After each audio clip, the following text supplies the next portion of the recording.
What's up, guys? Doug Bulk here, and welcome back to another episode of Poker Hands. Today we're taking a look at another hand from the Super High Roller Triton cash game. I'm sure by this point you guys know the familiar cast of characters as we've covered many of these hands. Let's go ahead and jump into the action. He was praying that this guy called at the river because I raised him $3.5 million, but I was bluffing. He had like 1% pre-roll of me, and I thought the guy was going to fall in the pot. Him. The guy finally folded. He was so disgusted, but I was bluffing anyway. You were there. That was a good bluff, right? It's one of the best. Our blinds are in Korean won, and they start at 1 million, 2 million with a 2 million big blind ante. Action folds to JRB, who looks at Queen Jack offsuit in the hijack. I think this is actually a pretty close hand. I think I would mainly lean towards folding it. Maybe in some very tight lineups, I'd consider going for a raise. But this isn't one of them. We've done a lot of episodes from this game. We've seen calls and raises and 3-bets that should never happen in a million years. So in games that are playing this loose and splashy with tons of deep stacks and generally speaking weaker loose players, you want to play a little more conservative and probably can just let this one go. Anyway, JRB does decide to bump it up to 8 million. Now the action's on Wu and the cutoff with 10-7 suited.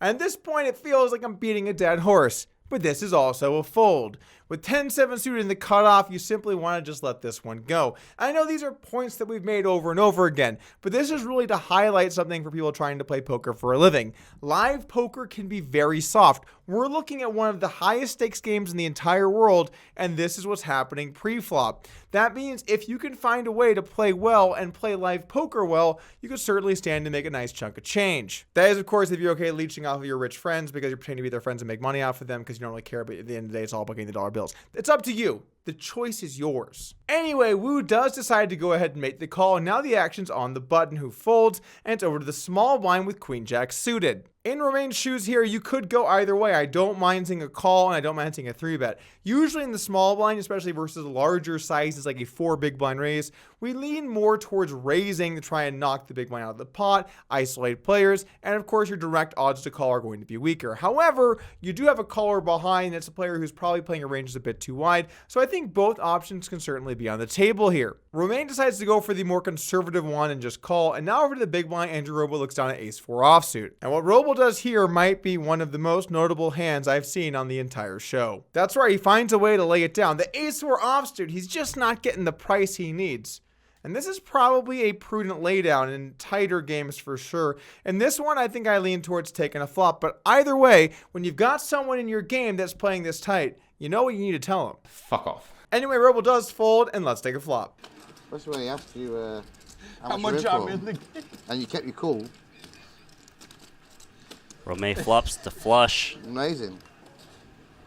and he's going to start out by Who asked betting. you how much you're in the game when you bet it all, right? What point is that? I've never heard of that. Have you? It's a big thing actually in China. Is it? They do it all the time. The flop comes 8-7-6 of spades. So 3 spades here gives Romain a flush, moving so far into the lead that his opponent with the most equity against him is just 3%. Wu does flop middle pair in a gutter, and Balan flops actually nothing. Now, Romain starts this off with a very small bet, just 8 million here on the flop, and I actually like what he's going for. On boards that are this connected and this with 3 spades on monotone boards, an interesting thing happens. If your opponent has a spade, they're going to be priced in for any reasonable size. And if they don't, a lot of times they're simply going to have to fold, even if they might have the best of it. If you have a hand here that's like a6 of hearts and your opponent bets small, yeah, maybe you're good. But when you're not, you're toast and you have no playability on later streets. It's worth noting you should probably have a couple of sizes here, including a bigger one with flushes to really pile some value against the nut flush draw or 2 pair or sets and hands like that, some straights. But I don't mind using a small size of bunch as well because it's going to give you a really nice opportunity to bet here on the flop. Over to Wu with middle pair facing this small of a bet. I think with the gutter, it's close, but I probably do lean towards a call. Now, it is a 3-way flop, and that should influence his decision. Maybe in a heads-up pot, this is a call. In a 3-way pot, this is a fold. I could see this being pretty much on the cusp either way, and it's pretty hard to make a big mistake. If you're ever worried in these spots that you're going to make a mistake, I think it's fine just to play conservative and let them go. But in this spot, I don't mind making a call, which he does, and let's take a turn. Didn't say anything, so he asked Robo's guy, Right. Luke, How much is Bobby in for the day? And Luke said, Luke got ready to say, and I said, shut up, Luke. I'm in $6 million. The guy said, I fold 3/4. I said, well, I got nothing. I was drawing at the dog end of the street. I did make a pair of sixes in the river. The turn's an offsuit 3, cementing Romain the lead here with his flush. Now, in these situations, it can be tempting to trap every now and then, but you really want to keep your foot on the gas. A mistake a lot of casual players make in these situations are they get a little bit too trappy. Remember, mainly in poker, this is a simple rule you should always follow. When you have strong hands, your primary line should be to bet or raise. Now, there are plenty of exceptions to that, and definitely times you're going to want to trap as well, but overall, you'll make the most money by fast playing your hand and immediately building the size of the pot. Romain makes the same decision and goes for a larger turn bet here, something a little more sizable to make money off his opponent. And I think this makes a lot of sense. One thing that I saw from analyzing a lot of my samples back in the day when I looked at how players played were that on boards with 3 of a suit on the flop, players tended to fold the flop too much and fold the turn too little. Same thing on flush draw boards. On a lot of these textures where people can have draws, they want to see if they'd hit the river. And there's also some logic I hear from time to time. People say, well, why call the flop if you're going to fold the turn? Obviously, this type of logic is terrible, but the thing is, you see this played through in the data. People don't like folding their draws on the turn because they don't know if they will hit and they want to win a big pot. Because of this, one thing I did to counter that when I used to play a lot was I'd size up on the turn and size down on the river. River folds tend to be very high in these situations when the draws brick because your opponent has so many missed draws.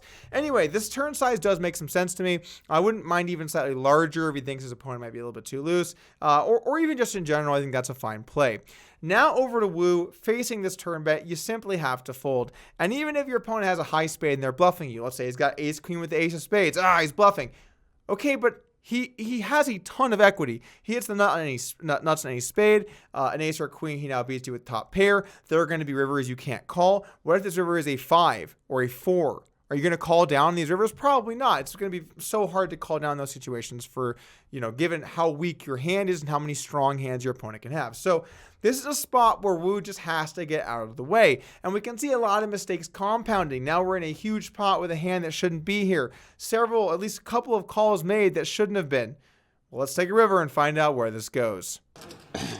Bobby played the hand how you would have played it. So Romain gets called on the flop I and decided turn. I had 14 outs. I had 7 real outs and 7 fake outs. I hit one of the fake outs. He bet. The river comes a board pairing 8, and this is probably one of Wu's favorite rivers. I mean, really, how many rivers can he get that are better than 8? Sure, maybe an offsuit 9 would be pretty nice, or 10 or a 7, but after that, an 8 is simply the best card. Now his opponent is really only going to have him beat when they have overpairs or flushes or straights or... No, there's still a lot of hands that beat him. But what if your opponent does have one of those high spade hands? Are they going to fire the last bullet?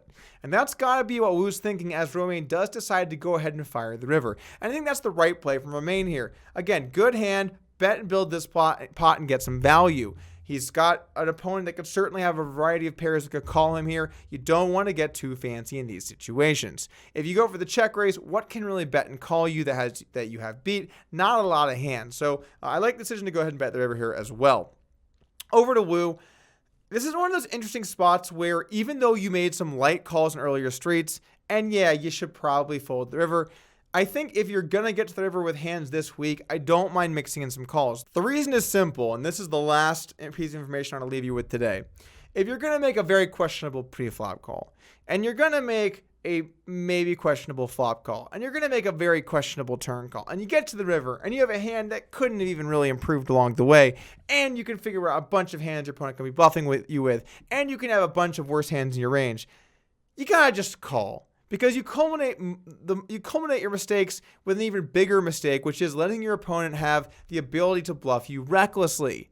If your opponent's going to show up with 10-7 here and fold, they probably have a variety of other spade and 7s and 6s hands that also want to fold here. Or what about pocket 5s? Or is he really going to fold ace-9 offsuit with a spade? What about all these other hands he could possibly have? If you're going to play bad ranges that are too weak and get to the river with them, sometimes you just got to call them down. The 3 stinking 4s. I went like this, Tom. Bet and a quick call. Romay's gonna win this 150K pot. First hand of this one. That's a true story, right? Or fold pre. Thank you for joining me here today for Poker Hands. Once again, hit the subscribe button if you're new to the channel, and I'll see you again soon.